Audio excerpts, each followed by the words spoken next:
Jamaah, oh jamaah. Alhamdulillah. Alhamdulillahirabbil alamin. Kita masih di Islam itu indah. Temanya nih buat yang baru bergabung lagi belajar apa ya? Tema kita adalah 1 bagi 2. Nggak rela bagi suami.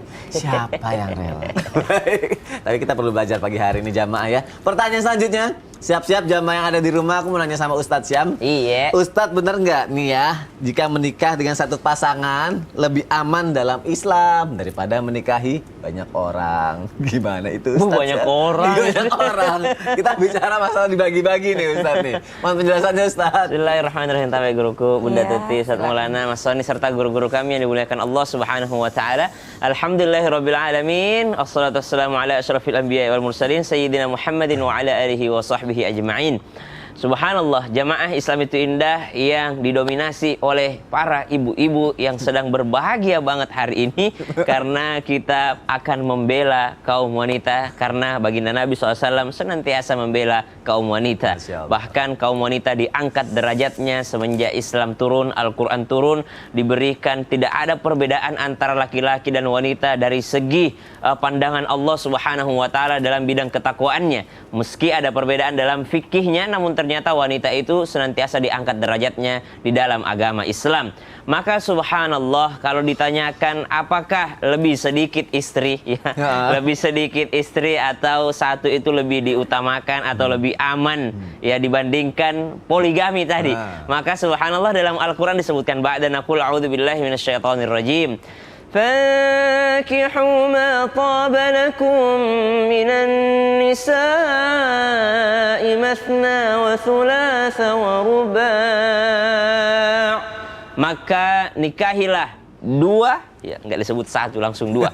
Nikahilah 2, 3 sampai 4 di antara wanita. Subhanallah. Fankihu ma taba lakum minan nisa'i mathna wa thulatha wa ruba'. Sebagian ahli tafsir mengatakan bahwa ayat ini turun berkenaan jumlah istri daripada orang-orang pada saat itu. Ada yang lebih dari 10 orang, ada yang 20 orang, ada yang 30 orang, 40 orang, bahkan ada yang punya 100 istri. Subhanallah. Maka ternyata ayat ini turun bukan dalil untuk menambah istri, tapi ayat ini turun dalil untuk mengurangi jumlah istri orang-orang Arab pada saat itu. Fankihu ma taba lakum minan nisa'i mathna, 2 atau 3 atau ya udah diizinkan sampai 4 deh kata Allah Subhanahu wa taala.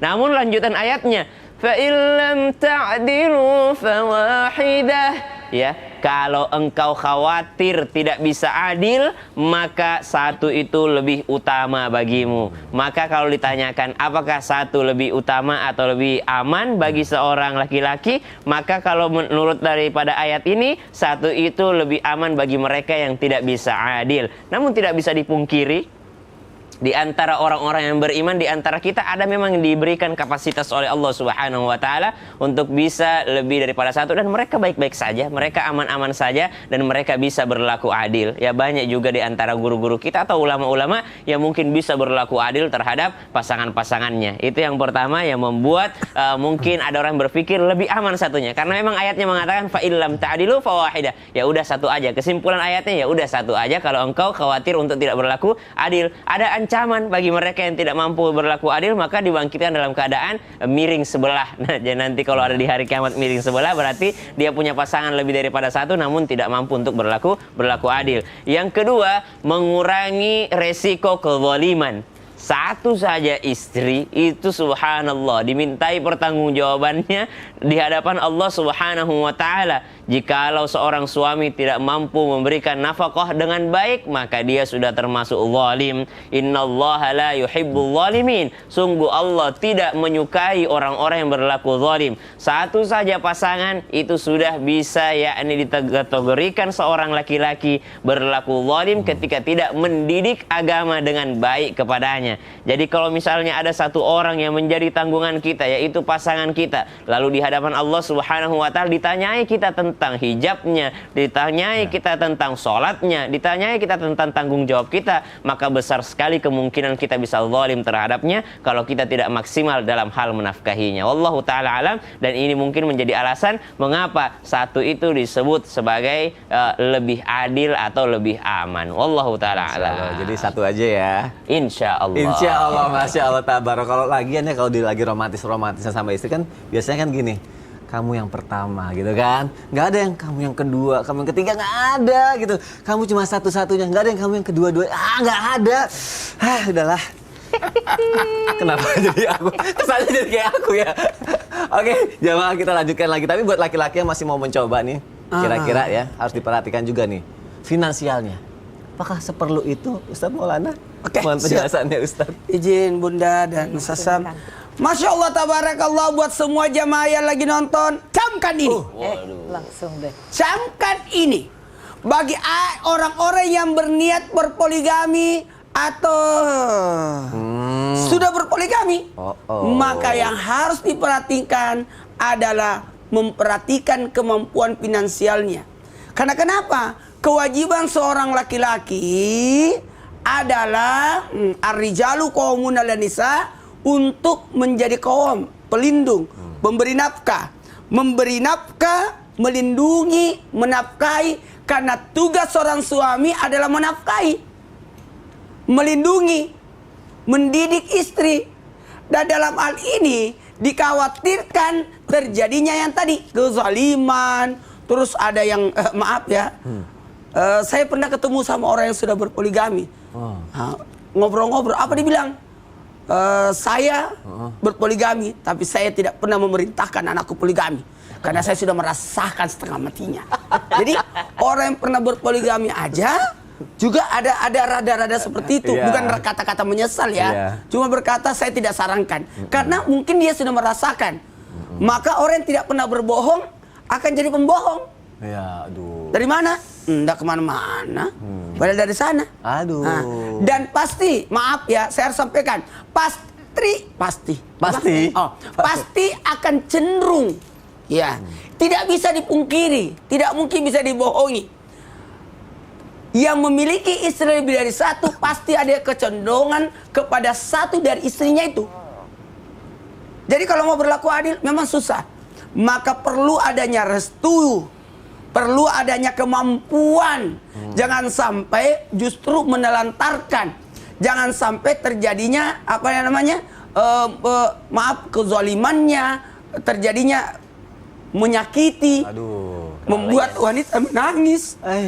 Aduh, ya Allah. Dan mohon maaf tanpa menggurui, hanya mengingatkan, kalau melihat hukum Islam, iya, aman, ada syariat. Kata ustazah, semua boleh, tidak boleh melanggar. Silakan boleh suami menikah, silakan. Yang penting bukan suami saya. Hanya ada yang bilang gitu. Kemarin saya dengar Ustaz Air ngomong begitu. Mudah-mudahan Ustaz Air nonton suami saya katanya. Silakan berpoligami. Wanita-wanita jangan larang suami berpoligami, karena itu syariat Islam. Yang penting bukan suami saya. Harus melihat hukum syariat. Tapi alhamdulillah di negara kita adalah negara hukum. Alhamdulillah, terima kasih banyak Ibu Tin ya. Ibu Tin tidak memperbolehkan PNS memiliki lebih dari satu istri. Dan harus ada restu dan ini.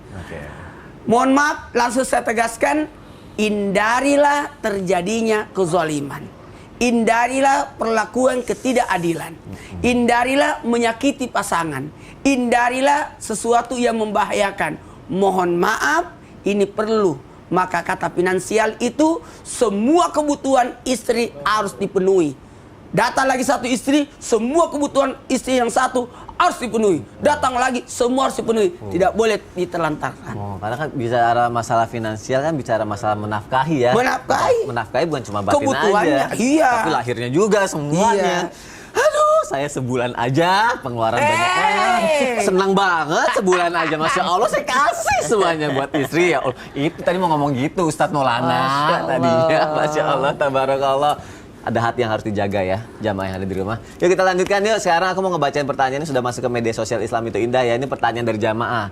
Bukan terkesannya aku mulai nanya, nanti kesannya aku yang mau gimana banget lagi ya. Enggak ya. Dari hamba Allah. Dari hamba Allah. Yuk kita hamba Allah itu namanya Sony. Bukan. Hamba Allah. Jamaah kita masuk yuk ke segmen Tanya Dong Ustadz. Kami semua tanya dong Ustadz. Masya Allah, tabarakallah. Pertanyaan dari hamba Allah ya. Assalamualaikum Ustadz, mau bertanya lagi. Samarkan nama saya ya Ustadz. Sudah kok. Ustadz, bagaimana hukumnya seorang suami menikah dengan istri muda, namun si istri tua tidak merestui atau belum meridoi, tidak ikhlas Ustadz, suaminya menikah lagi. Namun suaminya dan istri mudanya masih tetap saja memaksakan diri untuk tetap menikah secara siri hingga dikaruniai 2 orang anak. Gimana nih Ustadz Maulana nih? Lihat dulu awalnya, pasti perselingkuhan dulu kan? Iya, kayaknya gitu Pasti ya. perselingkuhan. Benar. Jadi mohon maaf, tanpa menggurui hanya mengingatkan, jangan sampai atas apa yang kita lakukan justru tidak mendapatkan ridha, restu dari istri, walaupun dalam syariat Islam tidak mengapa sosok laki-laki itu menikah tanpa izin restu dari istri pertama, tapi dalam hal ini bagaimana kita tetap menjaga kemuliaan. Dan dikhawatirkan kalau suami itu menikah secara siri kemana-mana, dikhawatirkan nanti anaknya menikah sedara. Nah, jadi bagusnya hukum Islam kita, termasuk di Kementerian Agama, Masya Allah Tabarakallah, itu perlunya ada izin dari sosok yang namanya istri pertama, supaya menghindari yang namanya pernikahan sedara dan sebagainya. Dan bagaimana bisa berlaku adil kalau tidak tak ketahuan? Iya, itu dia. Nah, pasti timbul kebohongan dan sebagainya. Awalnya aja udah salah gitu ya Ustadz, masa akhirnya... Ya, untung juga Sony ya, hostnya hari ini. Kenapa Ustadz? Seandainya hostnya cewek, pasti marah-marah. Iya benar.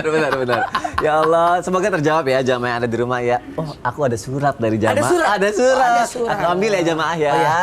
Nih, Masya Allah. Ini adalah kotak surat, tempat tuh. Tuh banyak kan. Masya Allah ya, banyak jamaah yang aktif bertanya. Berarti jamaah tuh cinta sama Islam itu indah. Tuh banyak banget Ustadz. Banyak ya. Banyak banget tuh ya kan. Ini namanya pilih yang mana? Yang ini aja. Ini aja ya. Oke deh, aku pilih ya. Aku buka ya. Dulu sini kursinya. Terlalu fokus Ingat ini. sering bulat ya. Iya, kayak acara Saking komedi ya. fokus ini. Subhanallah, itu pengalihan isu sih kan.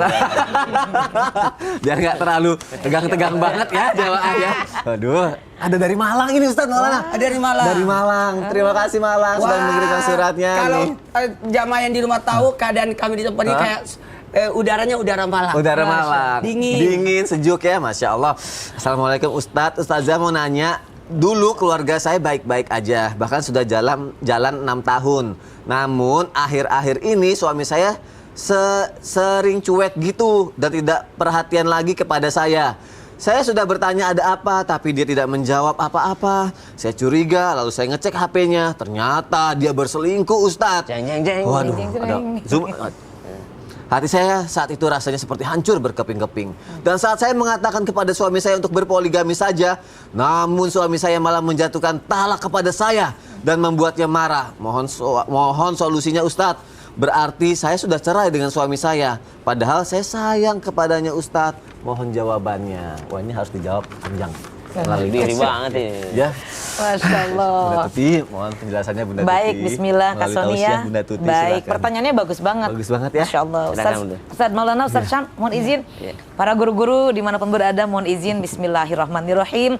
Allahumma sholli ala Sayyidina Muhammad wa ala ali Sayyidina Muhammad. Jamaah Islam itu indah, khusus untuk bunda-bunda. Wabil khusus istimewa untuk yang bertanya dari Malang. Pertanyaannya adalah bagaimana kalau dalam rumah tangga baik-baik saja terjadi satu kecurigaan. 6 tahun sih perjalanan rumah tangga yang sudah berjalan agak panjang ya. Kak Sony 5 tahun ya. Ini yang bertanya 6 tahun. Di dalam rumah tangga itu memang kita harus ada adab. Ya, ada adab, ada etika, ada tata krama, ada sopan santun. Kesepakatan sebelum menikah barangkali dijadikan sebagai modal. Pertama, ketika kita menikah antara calon suami dan calon istri saling menyampaikan. Nanti kalau sudah menikah kita bagaimana nih? Karena yang paling sensitif sekarang ini yang menjadi duduk persoalan masalah biasa timbul dari handphone. Punten. Banyak yang terjadi dari handphone. Nah, ketika kita menikah, keduanya kesepakatan. Mas, mohon izin misalkan namanya panggilnya Mas. Kalau nanti kita sudah menikah, bagaimana nih masalah handphone? Kita bicarakan sebelum menikah, ada kesepakatan. supaya nanti apakah ada hak privacy. Saya juga ingin dihormati, dihargai. Ada handphone yang kira-kira mungkin rahasia antara saya pekerjaan. Tidak semua di handphone itu ingin engkau calon istri nanti diketahui semuanya. Bolehlah saya meminta dihargai gitu. Oke, misalkan ada kesepakatan, baiklah kalau begitu. Istri juga meminta, saya juga misalkan ingin dihargai. Maka ketika sebelum menikah ada kesepakatan, ketika sudah menikah, nah itu dijalankan. Kalau tidak ada kesepakatan, tidak saling menghormati, saling curiga satu dengan yang lain, gelagat ini langsung curiga, gelagat ini langsung curiga, belum apa-apa langsung curiga suuzon. Bisa jadi kalau suami sering dicurigai, lama-lama juga tidak nyaman. Sedangkan dalam rumah tangga itu yang diharapkan adalah kenyamanan. Bagaimana bisa dalam rumah tangga menjalani kita tidak nyaman? Cek, pulang dari kerjaan, sudah tahu suami itu jujur misalkan, menyimpan handphonenya geletakin, simpan di meja. Untuk menunjukkan dia jujur, untuk menunjukkan dia baik dan benar, tidak melakukan apa-apa di belakang istri, itu sudah betul-betul keberanian suami menyimpan handphone di meja itu, Bunda. Jadi kita hargai. Bukan berarti setelah menyimpan itu langsung dibaca-baca. Kan gak nyaman juga. Cari-cari waktu. Lagi ke toilet, dilihat handphonenya baca-baca. Itu kurang santun, Bunda. Punten ya, dijaga. Dan kalau suami ternyata menjatuhkan talak secara syar'i, memang kalau talaknya itu secara sadar dan niat, jatuhlah talak. Tetapi kalau misalkan secara formal, maka jatuh talak itu setelah diputuskan di kantor pengadilan agama, barulah itu jatuh talak. Begitu, Bunda. Jadi ketika dalam rumah tangga itu kita harus juga berakhlak kepada suami. Suami juga berakhlak kepada istri ya. Jangan sampai kita ini tidak ada etika di dalam rumah tangga ya, Mas Sony. Jangankan handphone. Dalam bertutur kata juga kan kita harus ada tata keramanya, ada etikanya, ada adab lah gitu ya. Masya Allah. Iya, Terima kasih ya Bunda untuk penjelasannya. Sama-sama, Kak Semoga Sony. terjawab ya jamaah yang dari Malang ini ya, Masya Allah. Aku mau nanya sama Ustadz Syam. Ustadz Syam, kalau misalnya suaminya udah setia, cinta kepada istrinya gitu, tapi istrinya nyuruh suaminya poligami. Ada begitu. Itu gimana? Surga kah balasannya? Ini kesempatan tuh. Kenapa? Siapa yang kayak gitu tuh? Saya Ini pertanyaan. Enggak, ini pertanyaan. Pertanyaan Ini jawab. alibinya ya. Enggak. Jadi kalau bahasanya sehalus dan sebaik itu biasanya virus. Enggak, bukan. Jamaah gimana nih jawabannya? Tetap di Islam itu indah ya, jamaah. Alhamdulillah. Salah Terus nanya. mana senang banget lagi ekspresinya kayak gitu. Enggak, itu dari jamaah. Ya Allah.